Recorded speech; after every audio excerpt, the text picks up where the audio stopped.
રાજકોટના ધોરાજીના ડોક્ટરનો પુત્ર ડોક્ટર બનીને ઇન્ટર્નશીપ માટે અમદાવાદમાં રહેતો હતો અને જ્યાં વિમાન ક્રેશ થયું તે મેશમાં જ જમવા માટે મોડું થતાં ત્યાં પહોંચી શક્યો ન હતો અને તેનો જીવ બચ્યો। જેમાં દેવ ગોવાણીએ ત્યાં રાહત કામગીરીમાં ભાગ લીધો અને બચાવ કામગીરી પણ કરી હતી। પરિસ્થિતિ કાબૂમાં આવતા પોતાના વતન પહોંચ્યો અને પોતાના પરિવારને ત્યાંથી પરિસ્થિતિથી વાકેફ કર્યા અને ભગવાનનો આભાર માન્યો।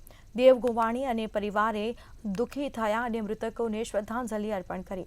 આ ઘટનામાં બીજે મેડિકલ હોસ્પિટલમાં 30 ડોક્ટરો ઇન્જર્ડ થયા છે। હું ઇન્ટર્ન ડોક્ટર છું બીજે મેડિકલ કોલેજમાં। મારી ડ્યુટી જ્યારે પ્લેન ક્રેશ થયું ત્યારે 1200 બેડ હોસ્પિટલમાં હતી।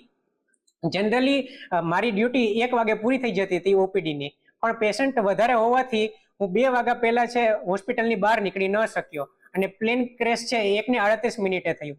જો હું 1 વાગે મારી ડ્યુટી પૂરી કરી શક્યો હોત તો હું પણ જ્યાં બિલ્ડિંગ ક્રેશ થયું એ મેસ બિલ્ડિંગની અંદર જમતો હોત અને કદાચ હું પણ આ ઘટનાનો શિકાર બની ગયો હોત।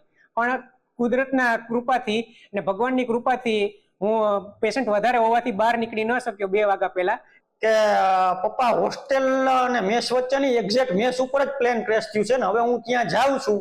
હવે મારા ફોનની રાહ ન જોતા હું ત્યાં જાઉં છું, પણ જો એને પેશન્ટ ના હોત ગાયનેક વિભાગમાં ઓપીડીની રોજ 1 વાગે પૂરી થઈ જાય અને ત્યાંથી જતા 25 થી 30 મિનિટ થાય એને જતા, એટલે જ્યારે પ્લેન ક્રેશ થયું 1:38 કે 40 મિનિટે ત્યારે મારો સન 100% મેસમાં જમતો હોત। ઉપરવાળાના અને કોઈક પૂર્વ ભવના સારા કામ એને કર્યા છે તો એ બચી ગયો।